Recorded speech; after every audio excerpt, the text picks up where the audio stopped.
Alors, dans cette nouvelle vidéo, nous allons résoudre un exercice qui porte sur l'étude d'un récepteur monophasé. Donc, ce récepteur monophasé, il est alimenté sur une tension de 220 volts, donc avec une fréquence de 50 Hz et absorbe une puissance de 5 kW avec un facteur de puissance de 0,8 arrière. Donc, ce que je vous demande dans la première question, c'est de calculer le courant absorbé par l'installation et donner son expression complexe. Donc, vous avez la première question. Donc, vous avez une installation monophasée ou bien un récepteur monophasé, alors qui absorbe 5 kW et qui a un cosinus phi de 0,8 AR, arrière. Alors, on va voir qu'est-ce que ça veut dire arrière. Donc, ce récepteur, il est parcouru par un courant I et il est soumis à une tension V. Pour calculer le courant I absorbé par cette installation, donc j'utilise la formule de puissance qui est égale à P égale à quoi? À V, la tension soumise au récepteur, fois le courant parcouru par ce récepteur, fois le facteur de puissance, cosinus phi. D'accord? Donc, égal à quoi? Égal, donc application numérique. Alors, la tension V, il est de l'ordre de 220 volts. Donc, fois le courant I, fois 0,8. Et vous avez la puissance, c'est 5 fois 10 à la puissance 3. Donc, I, ça va être égal à 5 fois 10 à la puissance 3 sur 220 fois 0,8. Donc, application numérique. Donc, vous avez 5 fois 10 à la puissance 3 égale sur 220 fois 0,8. Voilà. Donc, là, le courant, c'est 28,40 ampères. Donc, le module de courant, c'est 28,40 ampères. Maintenant, je veux exprimer donc, ce courant-là avec son expression complexe, c'est-à-dire, je dois déterminer quoi? Je dois déterminer la phase initiale du courant ou bien l'argument de I. Pour déterminer l'argument de I, qu'est-ce que vous avez? Donc, vous avez, alors cette installation, il a un facteur de puissance cosinus phi égale à 0,8 AR. Alors, cette notation AR, ça veut dire quoi? Ça veut dire que le courant, il est en arrière par rapport à la tension. Par rapport à la tension. C'est-à-dire, alors si le courant il est en arrière par rapport à la tension, c'est-à-dire que la tension il est en avance par rapport au courant.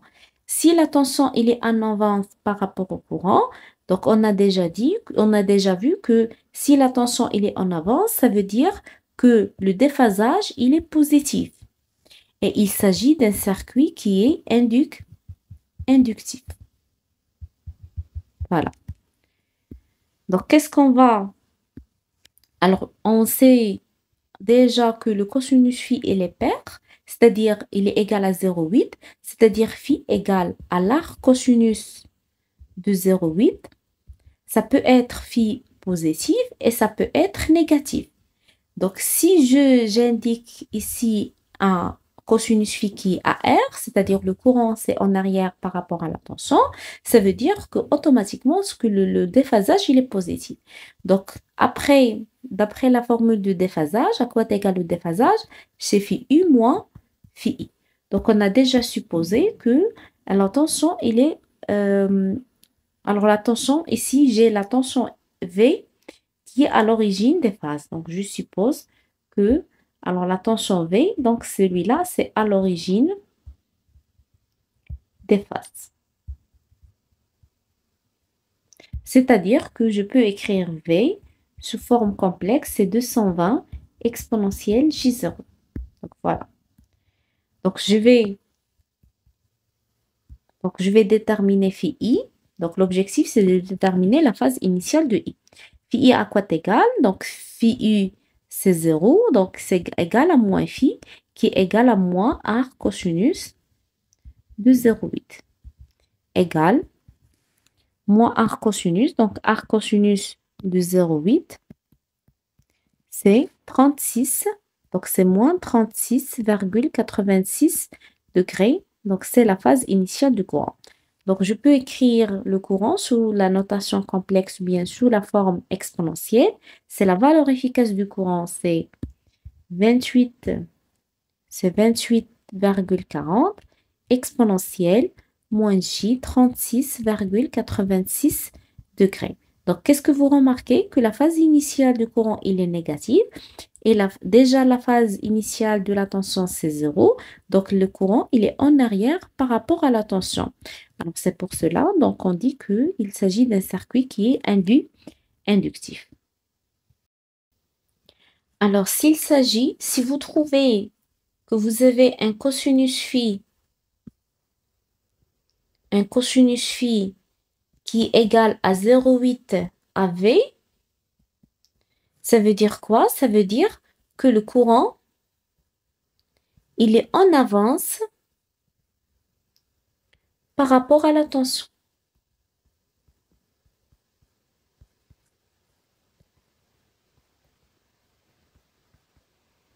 Et si le courant il est en avance par rapport à la tension, alors c'est-à-dire que le circuit, il est capacitif.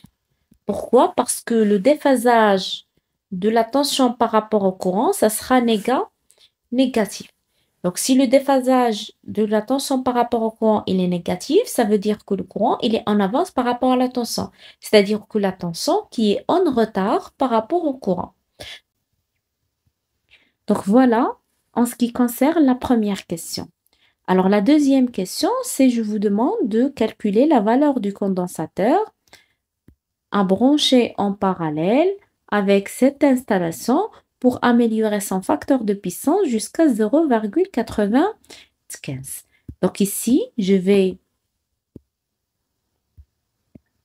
La deuxième question, donc vous avez le récepteur qui absorbe une puissance de 5 kW et qui a un facteur de puissance égal à 0,8 AR. Donc c'est ce récepteur-là. Donc voilà, on va mettre ici un condensateur en parallèle pour améliorer le facteur de puissance. Ici, j'ai V. Ici, j'ai quel courant? C'est normalement le courant absorbé par le récepteur 5 kW qu'on a déjà déterminé. Ici, j'ai quel courant? C'est le courant ici parcouru par le condensateur. Ici, j'ai la nouvelle valeur du courant, c'est I'. D'accord? Donc, qu'est-ce que je vous demande? Je vous demande de calculer la valeur du condensateur à brancher en parallèle pour, bien sûr, améliorer le facteur de puissance à 0,87. C'est-à-dire, vous avez un cosinus, donc vous avez déjà un cosinus phi égal à 0,8 à R, et je vais l'améliorer à cosinus phi prime égal à 0,95 à R. Donc, en utilisant directement la formule, alors la valeur du condensateur à brancher en parallèle, c'est C égale à P facteur de tangente phi moins tangente phi prime sur oméga, la tension soumise au condensateur au carré. Avec P, c'est la puissance absorbée c'est normalement la puissance absorbée par l'installation, que ce soit avant et après l'amélioration, parce qu'ils sont les mêmes, parce que la puissance active consommée avant l'amélioration égale à la puissance active consommée après l'amélioration, parce que le condensateur PC, donc normalement, il ne consomme plus de la puissance active. Donc, application numérique, on a déjà la puissance active égale à 5 kW, c'est-à-dire 5 10 à la puissance 3, fois tangente phi. Alors, à quoi égale phi? C'est normalement phi égale, on l'a déjà calculé, c'est 36,86 moins tangente phi prime. Alors, vous avez déjà cosinus phi prime égale à 0,95, c'est-à-dire phi prime égale à l'arc cosinus, donc 0,95 égale à 18,19 degrés. C'est-à-dire tangente 18,19 degrés sur 2 pi fois la fréquence 50 Hz fois la tension au carré, c'est 220 au carré. Donc, application numérique, ça va. Donc, ça va donner C égale. Donc, c'est 5 fois 10 à la puissance 3, facteur de tangente fois tangente phi. Alors, tangente phi, c'est 36,86 moins tangente phi prime. Tangente phi prime, c'est 18,19 sur oméga, c'est 2pi fois la fréquence fois la tension au carré, c'est 220 au carré, égale. Donc, c'est 0,00013, c'est-à-dire c'est 1,38 fois 10 à la puissance moins 4 farad. Voilà.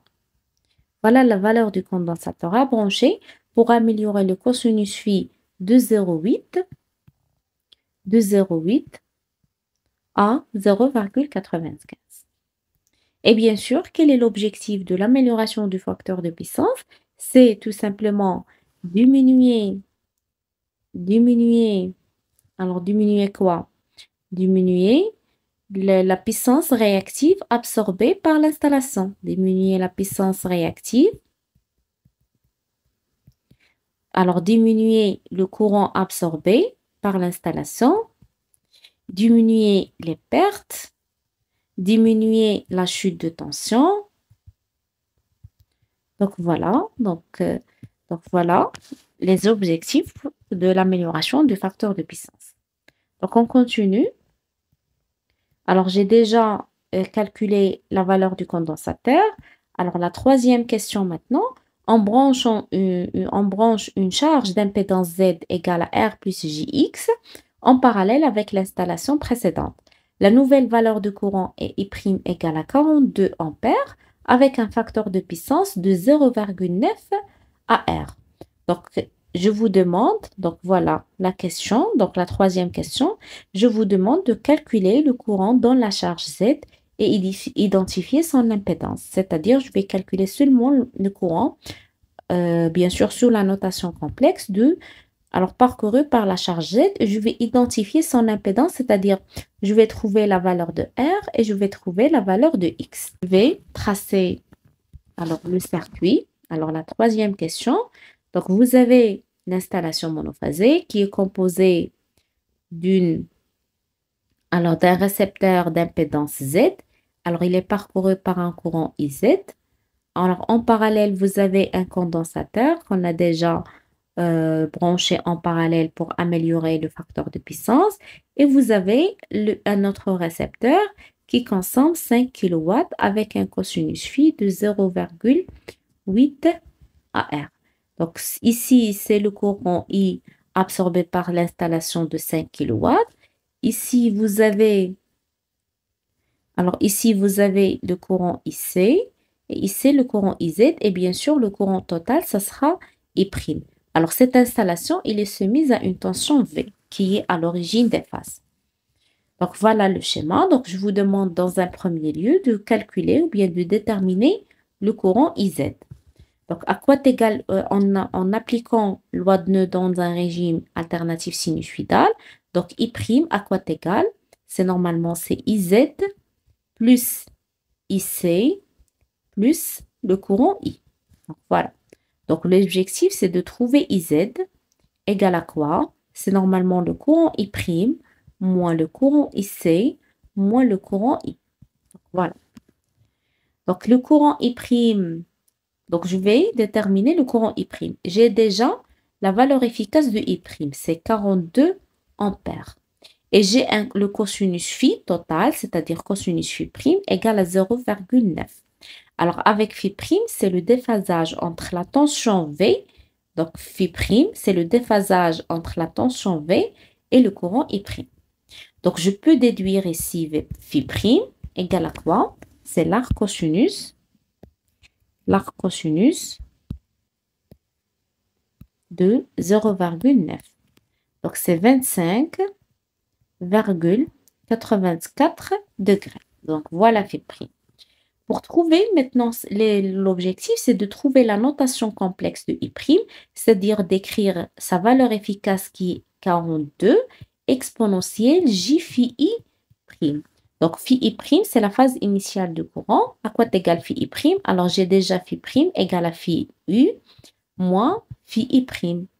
Donc, phi U, on a supposé que V, il est à l'origine des phases, c'est 220 exponentielle J0.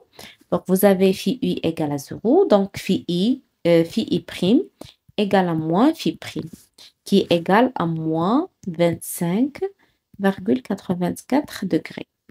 Donc, je peux écrire I prime égale à 42 exponentielle moins J 25,84 degrés. Donc, voilà la valeur, alors l'expression du I prime. Maintenant, je vais déterminer IC. Donc, à quoi est égal IC? Donc, c'est le courant. Ici, c'est le courant absorbé par le condensateur. Donc, vous avez déjà alors, la tension. À quoi est égal V? C'est normalement, c'est 1 sur JC oméga fois le courant IC. D'accord? Avec ce qu'on a déjà déterminé précédemment. Alors, c'est-à-dire, alors, le courant IC, à quoi est égal? C'est JC oméga fois la tension V. Je remplace J par son expression, c'est exponentielle J puis sur 2 fois C, la valeur du condensateur, 1,38 fois 10 à la puissance moins 4.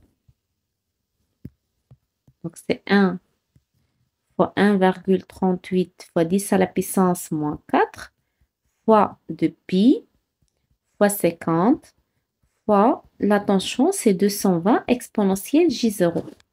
Donc, application numérique, IC, ça va être égal à 2pi fois 50 fois 220 fois 1,38 fois 10 à la puissance moins 4 égale.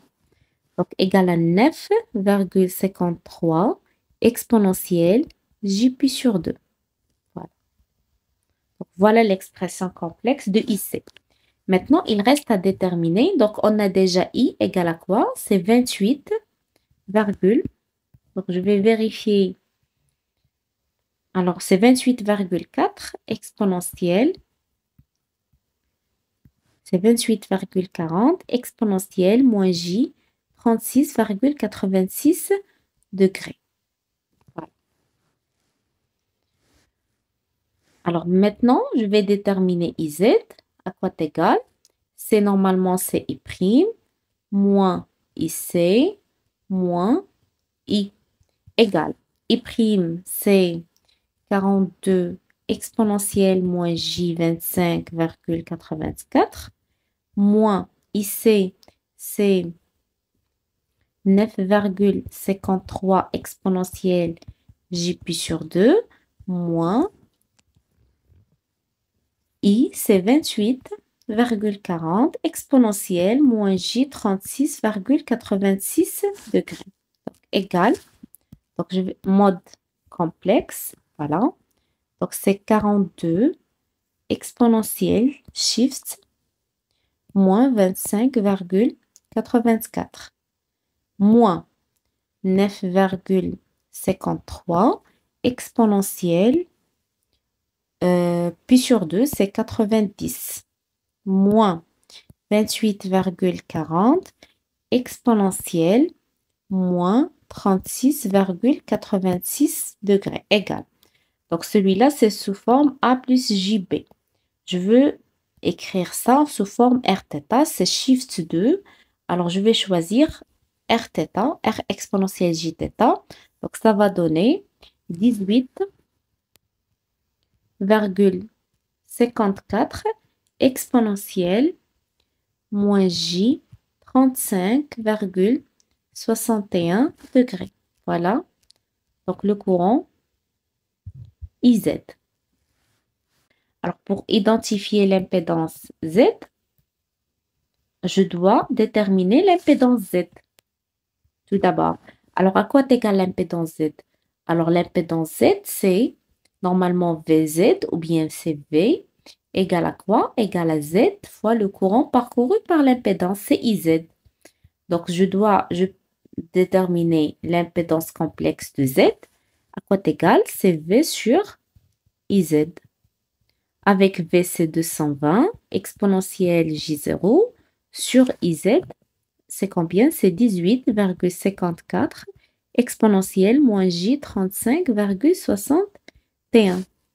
Donc, application numérique. Donc, ça sera l'impédance complexe de Z égale 220 sur 18,54 exponentielle moins 35,61 égale.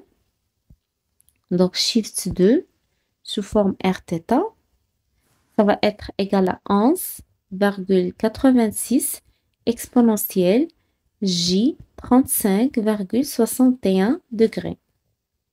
Donc, qu'est-ce que vous remarquez pour la phase ou bien l'argument de Z? Il est positif. Donc, l'argument de Z, il est positif, c'est-à-dire que la tension V, il est en avance par rapport au courant IZ. D'accord? C'est-à-dire qu'il s'agit d'une impédance qui est de nature inductive. Alors, c'est-à-dire que, bien sûr, le phi, il est posé, comme on a déjà dit, qu'il est positif. Donc, voilà Z, il est sous cette forme-là. Donc, je peux déterminer, on a déjà Z égale à R plus JX, c'est-à-dire je peux l'écrire sous forme imaginaire plus J réel.